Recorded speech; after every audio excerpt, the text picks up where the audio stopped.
Assalamualaikum warahmatullahi wabarakatuh. Jangan lupa klik like, comment, and subscribe. اللهم صل على سيدنا محمد الفاتح لما أغلق والخاتم لما سبق ناصر الحق بالحق والهادي إلى صراطك المستقيم وعلى آله وصحبه حق قدره ومقداره العظيم. الحمد لله. Yang sama-sama kita hormati guru kita bersama Al-Habib Idrus wa nubarik lahu, dan kita mengucapkan selamat karena beliau hari ini mendapatkan karunia seorang anak. Semoga menjadi anak-anak yang barang walidayh, anak-anak yang berbakti kepada kedua orang tuanya dan membanggakan Rasulullah Sallallahu Alaihi Wasallam. Sama-sama kita hormati para asatid, para kiai, para hadirin, hadirat semuanya yang hadir di majelis yang sangat mulia ini. Masya Allah, saya mendengarkan tausiah daripada guru kita Kiai Hudari tentang masalah cinta terhadap Ahlul Bait. Sedikit mungkin saya akan menambah. Sebenarnya cinta Ahlul Bait itu termasuk daripada magom kewalian. Cinta Ahlul Bait itu termasuk magom kewalian. Cuman mungkin zaman sekarang agak kurang bisa membedakan cinta Ahlul Bait sama cinta ketenaran. Kalau yang dicintai Ahlul Bait yang tenar, insya Allah semuanya bisa. Ya. Tapi kalau cinta terhadap Ahlul Bait karena mereka turunan Rasulullah, itu baru magom. Karena mereka turunan Rasulullah. Ya, kita ketahui kalau ini yang kita tancapkan di dalam hati kita, barokah daripada Ahlul Bait, bukan satu saja, semua Ahlul Bait akan kita dapatkan. Jadi gak nanggung nek sampai cinta wong fulan ya oleh cuman wong ikut tok. Tapi nek sampai cinta Ahlul Bait ke semuanya tanpa terkecuali, baik yang tenar, baik yang alim, baik yang jahil, baik yang ahli maksiat, cinta karena liajal di dalam darahnya ada Rasulullah SAW, ada darahnya Rasulullah SAW yang mengalir, maka semua keberkahan Ahlul Bait akan tumpah kepada kita. Ada satu cerita. Ada seseorang di kota Makkah. Beliau ini punya majelis yang mana kita tahu kalau di kota Makkahul Mukarramah, ya, di Masjidil Haram itu, ya,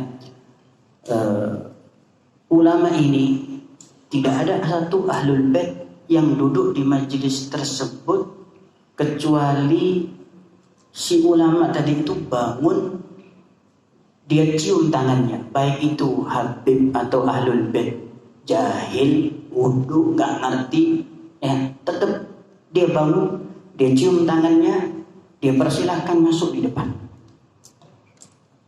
Cuman suatu hari ada keanehan, ada salah satu bukan Ahlul Bait, ada satu ulama dari kota Hadramut, bukan Ahlul Bait, dari bangsa Makhramah kalau tidak salah,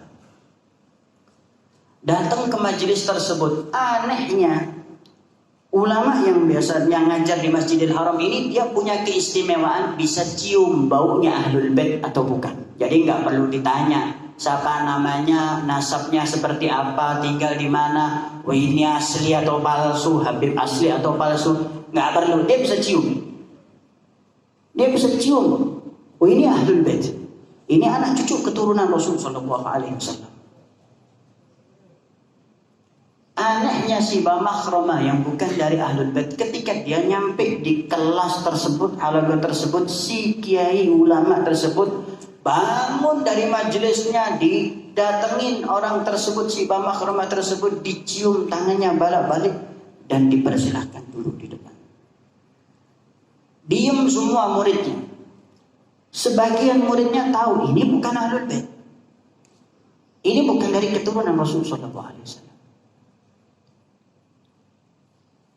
Ternyata selesai acara, si kiai tadi, ulama tadi ditanya, Ustaz, yang Anda cium tangannya tadi itu bukan ahlul bait. Iya, saya tahu dia bukan ahlul bait, tapi saya mencium aroma ahlul bait ada di dalam dirinya karena kecintaannya dia yang tulus terhadap ahlul bait sampai badannya pun tercium seperti baunya ahlul bait. Karena cinta yang tulus. Antum pegang omongan saya, cinta yang bukan cinta karena ketenaran. Paham? Kalau antum cinta dengan Al-Habib Abu Bakar bin Muhammad bin Umar As-Sagaba yang ada di Gresik, antum cinta dengan Al-Habib Muhammad bin Idrus Al-Habsyi yang ada di Surabaya, ya semuanya bisa dan itu lumrah. Tapi ketika antum bisa menghormati seorang ahlul bait yang jahil, yang bodoh, yang ahli maksiat, kalaupun dia ahli maksiat. Saya pernah ketemu dengan salah satu cucu daripada mufti Singapura, Al-Khatib. Siapa? Al-Habib Syekh siapa? Al-Khatib ada. Itu dia mufti Singapura. Saya pernah ketemu sama cucunya dan sempat saya mengantarkan dia, namanya Ismail Al-Khatib. Saya sempat mengantarkan dia keliling di sini karena dia punya saudara di Gresik. Saya ikut mengantarkan dan sempat saya tanya, Syekh Umar Al-Khatib ini, Syekh Umar Al-Khatib Singapura, ya, mufti, dia asli Tarim, berangkat berdakwah ke Singapura dan meninggal. Dia punya murid banyak, bahkan mungkin yang ke Singapura, pernah sering ke Singapura pasti tahu dengan Syekh Umar Al-Khatib tersebut, kealimannya. Suatu hari dia pernah ngelihat ada satu ahlul bait lagi mabuk, lagi mabuk, lagi minum khamar. Turun si Syekh tersebut, Syekh Umar tersebut dengan muridnya. Muridnya kelasnya bukan seperti kita, muridnya juga ulama juga. Karena dia seorang mufti. Dia turun dari mobil tersebut, dia datangkan si ahlul bait tersebut, anak cucu keturunan Rasul tersebut, dia datengin, dia pegang, dia cium tangannya balik-balik. Dalam keadaan sakral. Lihat. Muridnya protes. Ya Syekh, ini saya tahu ini ahlul bait, anak cucu Rasulullah, tapi kondisinya dia lagi sakral, lagi mabuk. Kenapa engkau cium tangannya? Sedangkan engkau adalah seorang ulama, mufti, orang alim, dan engkau orang yang terpandang di Singapura sini. Kata Syekh Umar, "Bala, saya tidak melihat zat orang tersebut, tapi saya melihat darah dagingnya Rasul Sallallahu Alaihi Wasallam mengalir di dalam tubuh orang tersebut." Subhanallah, karena ketulusan daripada Syekh Umar Al-Khatib tersebut, ya, akhirnya si ahlul bait, si anak cucu keturunan Rasulullah tersebut, ya, dia merasa malu dan bersimpuh di depan Syekh Umar Al-Khatib, bertaubat, ikrar dia tidak mengulangi perbuatannya dan sampai bisa menjadi murid Syekh Umar Al-Khatib. Sebenarnya rasa mahabbah, rasa cinta dari seorang orang ulama, bahasanya orang alim punya kedudukan, iya. Tapi ketika seorang alim punya kedudukan, dia punya ilmu, ditambahi dengan mahabbah terhadap ahlul baitin Nabi Sallallahu Alaihi Wasallam yang tulus, keistimewaannya double 2 kali. Banyak orang alim belum tentu bisa. Begitu juga orang awam. Antum kita ini orang yang awam ini, kita nggak punya modal ilmu, modal cinta yang tulus terhadap ahlul bait Nabi Muhammad SAW, Anda bisa bersama dengan mereka dan keberkahannya pun akan kita dapatkan. Satu cerita yang terakhir saya diceritakan oleh guru saya Al-Habib Husin bin Abdullah As-Sagaf Gresik. Lu pernah bercerita sama saya, ya Abdurrahman, dia bilang gini, ya Abdurrahman, di Gresik iki, dia ngomong pakai bahasa Jawa, di Gresik iki zaman biyen ada beberapa orang yang bisa mencium ahlul bait. Beliau mengisyaratkan rumahnya.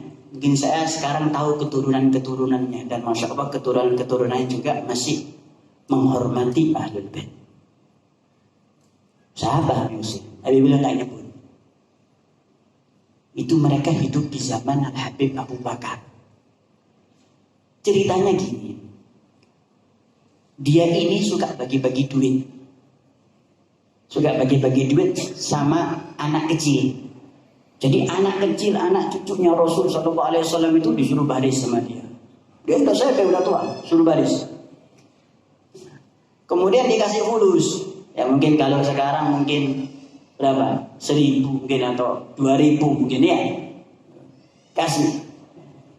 Ada satu orang iseng. Ya. Dia kan orang tua, dia nggak tahu ini anak siapa, dia nggak tahu. Ada satu orang tua di situ iseng cucunya yang bukan ahlul bait dimasukkan ke barisan tersebut. Masuk. Eman kon kok oleh duit maring ini, dilepok. Nah. Tapi dia sebelum ngasih dicium tangannya anak kecil tadi, cium. Kasih. Tulus. Pegang kepalanya. Wah, anak kecil senang. Lari langsung dapat duit. Satu lagi kasih. Sampai pas giliran yang di selundupan, arek cilik selundupan itu mau. Dicekel, dipegang tangannya, mau dicium. Loh, ini bukan ahlul bait. Tak jadi dicium tangannya. Baru mau dicium, loh, ini bukan ahlul bait. Wis nek ngono kon takei permen ae. Si permen. Ayo jalan, ganti lagi. Bayangkan. Dulu orang yang bisa mencium ahlul bait di Indonesia ini banyak. Dan mungkin insya Allah masih sampai sekarang masih banyak. Hanya mereka menutup diri karena takut fitnah. Tapi ingat, berkahnya mereka inilah Indonesia sampai sekarang aman. Antum bisa duduk di majelis taklim yang seperti ini, mau pindah majelis taklim manapun, dan kita lihat majelis taklim di Indonesia ini majelis taklim yang paling makmur di kondisi yang saat sekarang ini. Berkah apa? Berkah banyaknya pecinta-pecinta ahlul bait yang benar-benar murni mereka cinta terhadap ahlul bait. Akhirnya mereka menjadi tumpuan daripada sirnya ahlul bait ada di mereka semua. Semoga kita mendapatkan keberkahan daripada mereka semua. Amin ya rabbal alamin. Tanamkan di dalam hati kita rasa cinta dan rasa ta'lim terhadap ahlul bait. Wassallallahu ala sayyidina Muhammadin nabiyil ummi walhamdulillahi rabbil alamin.